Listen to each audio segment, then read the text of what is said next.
Under the merciless sun of New Mexico, Calder Wyatt rode slow, his horse's hooves stirring up ghostly dust. The desert stretched wide and wordless, a place where silence itself held secrets. He had long since learned that quiet could hide more than noise ever did, but today, something different whispered through it, a sound thin, ragged, almost human. Calder halted, breath caught between heartbeats.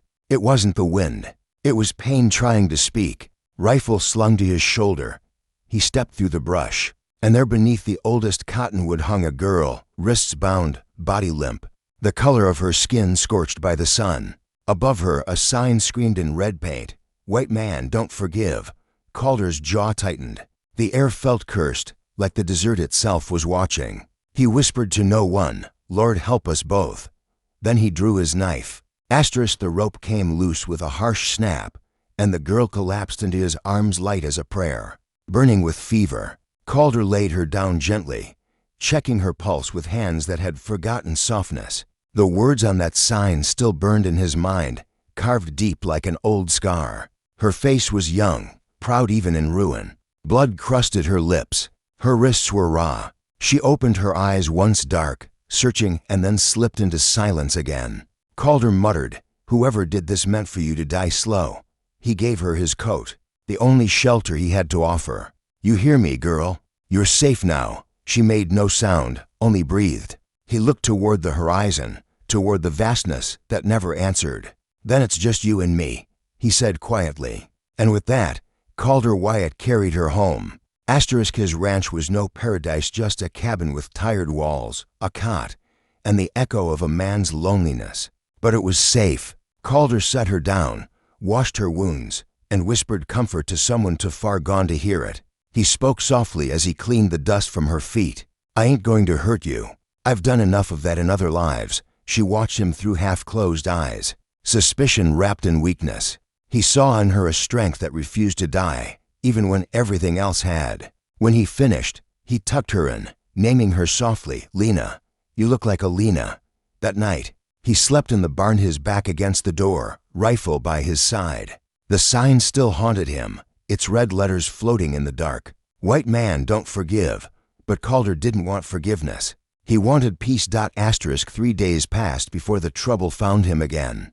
A boot print fresh, angled toward the barn. Calder crouched, tracing it with his fingers. Cavalry. Inside the cabin, Lena sat by the window, clutching the blanket around her shoulders. "You seen anyone?" he asked quietly. She didn't speak, but her eyes, deep and wary, said enough. By sundown, the sound of hooves rolled through the valley. A cavalry rider appeared, dust swirling around him like a storm. Lieutenant Graham dismounted, holding a paper. "You seen this one?" It was a drawing. Her face, her eyes. "Wanted, for murder. Dangerous. Reward, $500. Calder looked up. "Ain't seen nobody but ghosts." The soldier stared long, suspicion flickering like heat mirage. Then he left. When the dust settled, Calder turned toward the cabin. Lena stood watching from the shadows. "I told them no," he said. And for the first time, she almost smiled. That evening, Calder found her kneeling in the dirt beside the barn, drawing shapes with a stick. A bird, wings stretched wide, surrounded by flame. He knelt beside her. "What's that?" Her voice came cracked and low. "Bird and fire. My people's sign." She tapped the heart of the bird. "They came, soldiers, burned our camp. My mother, brothers, all gone." Her voice trembled. "I didn't steal. I didn't kill. They tied me to that tree." Calder's hands clenched slowly, pain and anger mixing. He pressed his palm into the dirt beside her drawing. "I believe you." She broke then, trembling, sobbing until words failed her. He didn't touch her. He only stayed, quiet as stone, his hand beside hers, proof that someone, somewhere, still listened. When her breathing steadied, she whispered, "You can call me Lena." And the desert, for once, felt merciful. That night, she told him everything. How her father, a peaceful chief, had tried to reason with settlers. How lies turned into war. How soldiers called justice what was really revenge. "They killed my people," she whispered. Then said, "I did it." Calder listened, his eyes fixed on the fire. When she asked why he saved her, he said softly, because once I didn't save someone else." His voice trembled like wind through dry grass. "My sister. She cried for help. I was afraid." Silence stretched between them, fragile but full. "If I'd been white," she asked, "would you still have cut the rope?"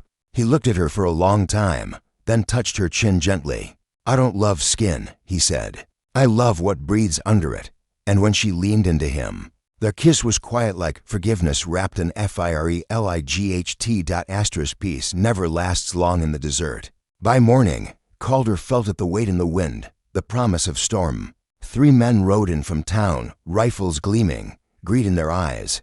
"Wyatt," said Joe Prescott, their leader, "you harboring an Apache girl? There's $500, says you are."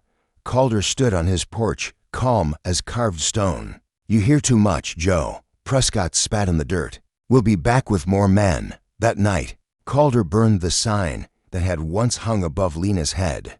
The words twisted, blackened, and disappeared into flame.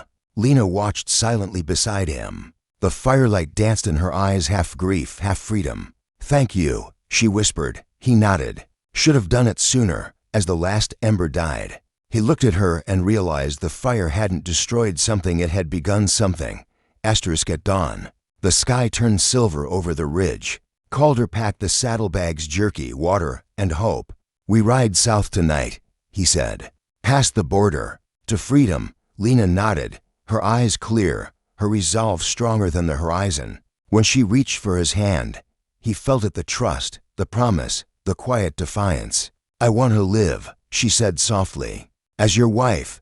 By sundown, they rode beneath a sea of stars, the desert whispering around them. But peace never rides alone.